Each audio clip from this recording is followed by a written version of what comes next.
Hi, welcome to the Conscious Eating Summit. I'm your host, Dr. Nancy Kroll. I'm super excited to have with me today Nagina Abdullah. Nagina is a health coach and founder of masalabody.com. Thank you so much for joining me today, Nagina. I'm so excited to be here. We have so much to talk about. I know. So can you share with our viewers a little bit about who you are and what you do, and maybe even why you got into what you're doing? Oh, absolutely. Well, so I'm the founder of masalabody.com. I am a health coach for busy women. And the way that I got into what I'm doing now is that it's a result of a personal transformation where I had struggled my entire life to be able to really manage my sugar cravings and also to be able to be at the weight that I wanted by eating food that I liked. And so I followed every single diet out there. When I was in my 20s and early 30s, I followed Atkins diet, South Beach. I tried paleo. I tried eating less and exercising more. And nothing really made me feel like I had control over my body. I felt like I was always out of control, that no matter what, I always had sweet cravings that were that I just couldn't get over. And then I just didn't feel confident in myself as a result. But what happened is something that usually is a little bit opposite than what usually happens, which is that I actually had 2 kids. And after having 2 kids, I started realizing that I was at a weight that I just hadn't even been at before. It was even beyond what I had been at before. And I felt uncomfortable. I didn't feel good in my skin. I would go to the closet and nothing would fit me. And I would wake up in the morning and just feel so lethargic right after getting out of bed. And I knew I had to do something. So after having 2 kids, I changed my eating by following lots of nutritional experts, doing different things than what's in mainstream. And I lost 40 pounds in 9 months. And Wow. basically got to the dream place that I had wanted to be. And more importantly, I feel like I now have control over what I'm eating. I enjoy what I'm eating. I'm not controlled by my sugar cravings. And I've been able to keep this weight off now for 8 years. And so it's really a transformation of the way that I learned to eat and how I learned that it actually reduces my stress and I'm able to eat everything I want. I just don't have, it's all things that are actually good for me. So I'm not fighting myself all the time. I love that. I can't wait to hear more, because I feel like a lot of viewers, they might be either dealing with weight issues or inflammation. So those that don't know, excess weight causes inflammation in the body, and then the whole connection with stress. So we're going to go into the impact of stress and talk about your indulge method. So why do you feel like women struggle with food, and what is the cause of this relationship with food? So a lot of the reason that we struggle with food, I find that there's 2 reasons that are really key. One is that a lot of times we look at food because it gives us excitement, or it gives us a break, or it also helps alleviate our stress, or other reasons that many of us have. Sometimes it's for comfort. Sometimes there's other reasons that are beyond being hungry and fueling our body. And I think probably almost all of us have some familiarity with this type of eating, which some people can refer to it as stress eating. Some can refer to it as emotional eating. Even if we don't feel like we have a lot of that, it is there because our society puts food in the middle of so many things. So it's like anytime a kid gets, a lot of times when a kid gets a good grade in school or does really well, you take that kid out for ice cream. I know that that's what my mom did for all these good reasons. Like, she meant the best. And for holidays, we have food as like the thing to look forward to. So it's almost like food is this prize that we look at a lot. And it's hard to break that. It's really hard to break that pattern once you're trying to get healthier, because we look at food for beyond its taste and beyond the fact that it's giving us nutritional fuel. We look at it to help us in so many ways to alleviate stress and to help with our emotional needs. And so really getting clear on why we're going to food, why we're going to the pantry at midnight, why at 2 p.m. we feel like we need to eat a cupcake or eat a brownie or a cookie, and we don't want to, but it's like, our cravings take over. Understanding what we're looking for is really key in our relationship with food. So that's one thing. That's the emotional side of the reason that many women struggle with food, is because we're looking at it as more than just fuel. We're looking at it for our emotions and for our stress. The second reason is actually because really a lot of us don't know what to eat. We don't know what keeps us full. And so a lot of times we read, okay, we're supposed to, everyone knows what we're supposed to do. You're supposed to eat more vegetables. You're supposed to eat more protein. There's the keto diet. People feel like they need to eat more fat. There's the paleo diet. They need to eat less carbs. And so there's all of these messages around, but to actually put it together and to feel really good about what you're eating and to feel full and satisfied, it's like a huge complex puzzle. It's not simple. And so if you're struggling with food, a lot of times it's often because you're just not eating the foods that keep you full. And when you're not full, it makes you have many uncontrollable cravings, which often manifests itself either as sugar cravings or as salty cravings. And then we feel like we are out of control, and we feel like we just cannot help ourselves around food. But a lot of times, if you're actually giving yourself the right food, almost 80% of those cravings just disappear. And then you're working with those emotional cravings that are left over. But learning what to eat and how to fill your plate is really, really key, because it dissipates a lot of those cravings, and it just helps us feel more balanced, less stressed, and in control of our bodies. I love how you mentioned like eating sweets to like break up the day, because that's such a mom thing to me. Like when I think about it, like I don't know how many clients I've had that have mentioned that to me, or even I think even especially when my son was smaller, right? Whenever you're kind of in the mix of like a small child and there's a lot of monotony happening, that you kind of look forward to your like little treat or something to make it like a highlight of the afternoon or something like that. So I think a lot of women probably struggle with that. Yes. I'm curious, what are you suggesting like a plate look like? Okay, so what I found helps me really stay satisfied, and really has made a huge difference in my cravings going down, is that I have a blend of three things. So the first thing is that I have a protein, and it's enough protein. So if this is, for example, a lunch or dinner, I would have like around 30 grams of protein on my plate, which usually is around between 4 and 5 ounces of meat or of tofu. For eggs, it's around 2 eggs plus like several egg whites. But having that protein, so when you have protein, it really, it basically helps you balance your blood sugar. When you're digesting protein, it digests more slowly. And another perk for weight loss is that when you're digesting protein, you're actually burning calories as you're digesting it. So having protein helps keep you full and satisfied for longer. So that's one part.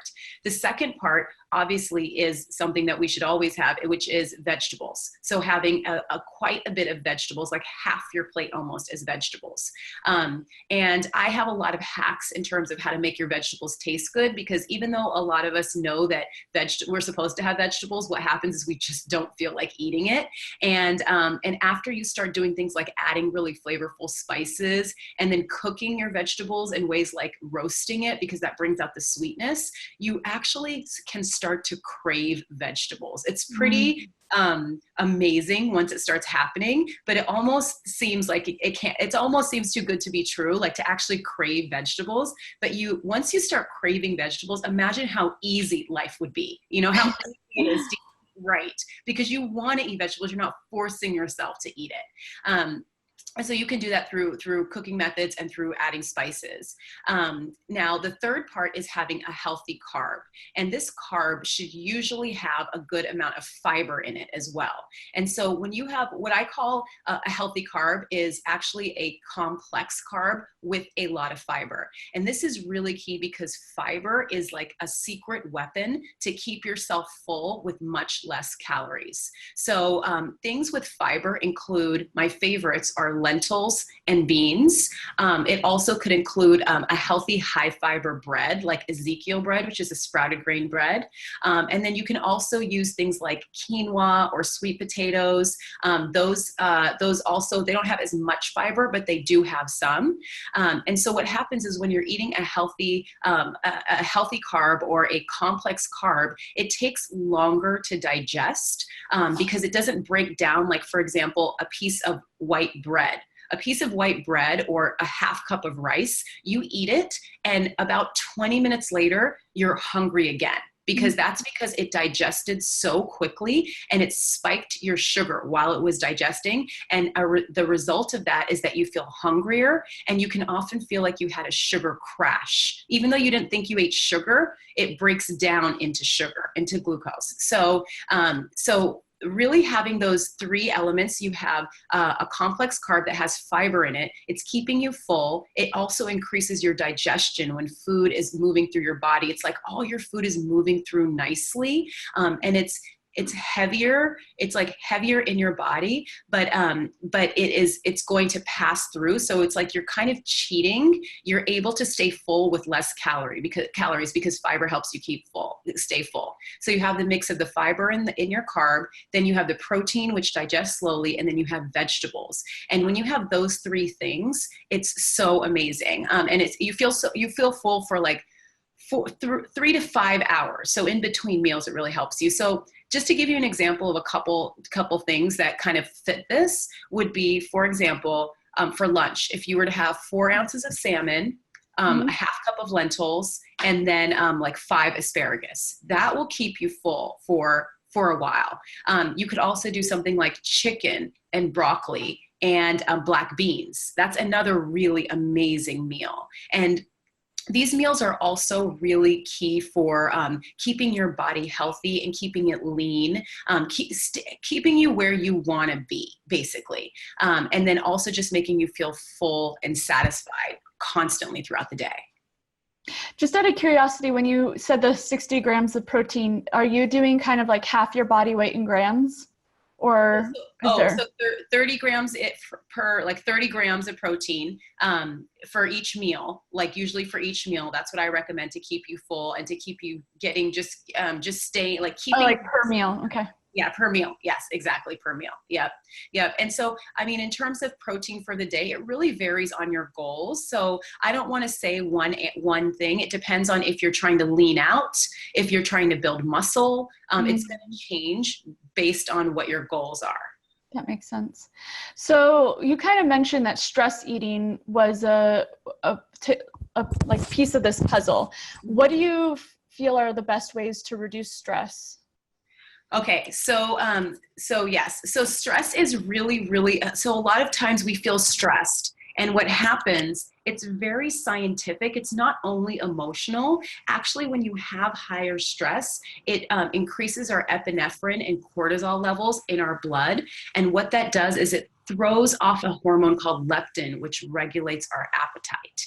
And so we end up feeling our body signals that we're hungry, even if we're not. So it's because of these hormones signaling leptin, we feel like we're hungry, but we're actually we're stressed. And so it's really key to understand this relationship between stress and food, or stress and eating. It's not something we're making up. It's actually biologically happening. And so really looking, a lot of times we skip over looking at stress.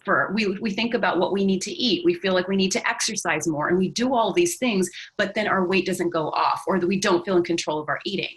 But when you actually start looking at your stress, that can really be that final piece of the puzzle that really helps. So in terms of alleviating stress, it's definitely something that is very personal to each person. But what you want to do is really start to identify, like, what's the source of this stress? And just even knowing that relationship with stress and eating will make you just aware that it's there. What I like to do is I like to look at in my day, when did I kind of go out of control eating? Because sometimes we don't even realize that this is happening. So oftentimes I'll tell you 2 key times for women. The first time is around 2 p.m. in the afternoon. That's after lunch. You get that after lunch kind of lull, and you feel like you need a pick me up. And so sometimes what's also happening, there's a couple things that are happening here. One is that you may have had a very heavy lunch and it may have made you feel tired. That's most likely what's happening in that situation. But if you feel like you had a healthy lunch, then you may feel like you have a lot of work to do. You might feel like you have to get a lot of things off of your plate, or you may actually just feel bored and you need some excitement. So starting with when you're really like snacking uncontrollably or having these cravings, that's a good place to start and say, what was happening to me in this moment? I want to talk a little bit more about the second time period in the day, which is around 4 or 5 p.m. It's usually there for, this is a very common time for females and often for moms, especially if you're working, or even if you are doing things at home, because that's when the family starts coming home. And a lot of times you feel this urgency, like, I have to put dinner on the table, I have to do baths, I have to get everything ready. And you feel this stress that comes over. And many women will go to their pantry. They'll have chocolate, cookies, or maybe chips, depending on the type of stress, depending on the feeling. It may be like salty chips. That may be something. And they may start eating, and then they get on with the day. And so what that did in that moment is that it helped to alleviate their stress. It helped to give them some enjoyment and a burst of kind of like something interesting and something exciting. So why I'm saying it's personalized is because it's important to understand your day and to understand when you're feeling stressed, and then to really say what was happening in this moment. And for example, for a busy mom that has that feels like she has all these cravings, maybe for chocolate, salty food, or maybe even for wine or alcohol, that's where you say, what's causing this? And it may be because you don't have a plan for that evening. You have to come up with ideas right then for what to eat. It may be because you don't have enough help, or you feel like everything's that you have to do everything. So it's really understanding what is causing these cravings. And now, is there a way that you can help yourself instead of food, which is a really temporary Band-Aid to what you're really feeling? Like maybe it might mean having to meal plan, or maybe it might mean getting some help between 4 and 6 p.m. Something else that could help alleviate your stress. It also may mean that you do need to take a break, but maybe you could do something like take a quick shower before the kids get home, and just really feel luxurious. Or maybe it could mean calling a friend and really alleviating your stress like that. So there's different things you can do. The first key, though, is to identify when in the day this is happening, and then just to think about what you were really looking for, what was happening then. I love that. I'm totally, I feel like I'm really clean eater, except for when I'm under stress, and I will definitely crave dark chocolate. I mean, still it'll be like the good dark chocolate, or, the low glycemic, but still, I think it can happen to anybody, right? If you're not, and it is a way of avoidance, right? We can easily just say, I'll just have this dark chocolate and keep going the way that we were functioning, and not have to actually evaluate, well, what's under that? Yeah. Exactly. Because we just take it for granted. Like, we kind of don't realize that there is something under it. We just feel like, oh, I need a dark chocolate right now, which actually that's a really, really great option that you're having, is a dark chocolate. If you feel stressed, often one of the things to do is to replace what you're having with something a little healthier. And dark chocolate is actually one of those things. So okay. a cookie or other things, ice cream, if you actually get dark chocolate, like over 70% dark chocolate, and start with that, it's an easy way to start weaning yourself off of kind of relying on something. But what will really help is to what will be a permanent fix is to really understand what's happening underneath and why you are craving that. I'm just curious, what kind of results have you seen with clients that have been able to identify these stresses for themselves, and, what sort of transformation has happened in their lives? Oh my gosh, this is the thing that none of the weight loss programs talk about, because, or none of the eating, like programs are, it's all about just what to eat. What do you eat? How much to eat? When to eat? But really the reason that we're going to food is so much bigger than that. And until you address that, you're going to feel like you're pushing a boulder uphill for the rest of your life. Okay. I just recently had a client who was in her late 60s, and she had been kind of like yo-yoing with her eating habits and with her weight for her entire life. In her late 60s, we did some work where I talked to her about addressing her reasons for craving food, when it was happening. It is pretty amazing, but within 2 weeks, her cravings disappeared. Like literally they disappeared. And because she got underneath them. She stopped trying to just coat them and frost them and just say, oh, I should eat that and I should eat that, but then feeling guilty about her cravings. She actually understood what was happening. There was a few things happening. One of them was she was feeling, whenever she would feel stress, she would actually want to go to this drive-through and have like a burger and fries. And she realized it was happening every time she was stressed. Like if her kids said something that kind of elevated her blood, or if something was happening in her financial life, she would just say, I'm just going to this drive-through. And she didn't realize that connection. And once she started realizing that the reason she was going there was like a diversion to all of the stress that she was feeling. And then she realized that if she really got under that she wouldn't go to that drive-through anymore. And she started losing a lot of weight. She lost, what was that? I said, I imagine if you're going to the drive-through almost every time you get stressed, that it would be a huge difference. Exactly. And if you keep telling yourself, I shouldn't do that, and just like keep like feeling bad about yourself and feeling guilty, that's not going to really change anything. But when you actually understand why that's happening, you just stop going to the drive-through, you stop reaching for chocolate, you just don't even want it. I mean, it does come up sometimes. It's not like it's never going to be there again. And it's not like you can't have that food that you wanted, whether it's drive-through or chocolate or anything like that. It's not like you can't have that, but you can have it when you want it instead of having that food control you. I love that.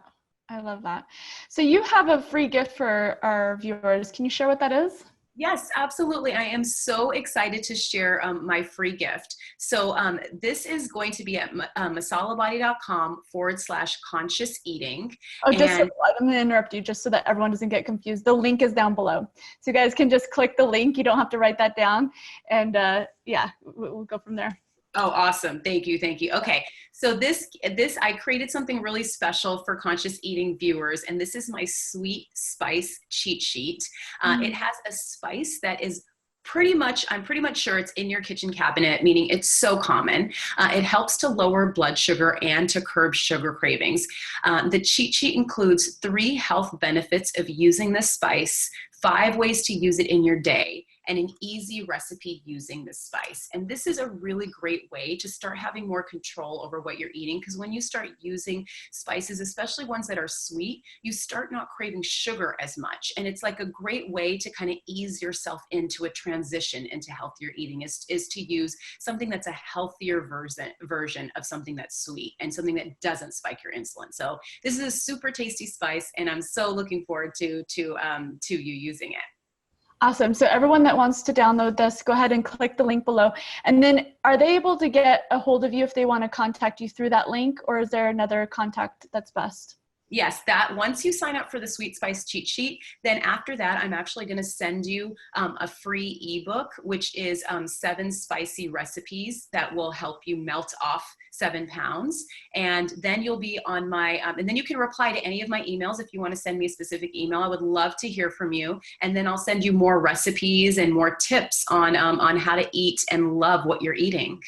Awesome. So I have one more question for you. If you could have any superpower, what would it be? Oh, okay. I love this one. Okay. This one, is so funny. My kids and I talk about this. I think my superpower would be to make anyone laugh at any time. Like I would just love to do that. I love to be able to make people laugh, and just to be able to be better at it, and to be able to let other people just laugh. I mean, I feel like that would add so much fun to life. Yeah, it brings so much joy. I love that. Well, thank you so much, Nagina, for joining me today and sharing your expertise. Again, everyone that wants to download her PDF, go ahead and click the link below. And yeah, I just want to thank you for spending the time. And I want to thank everyone for joining us today. Thank you. Bye. Bye.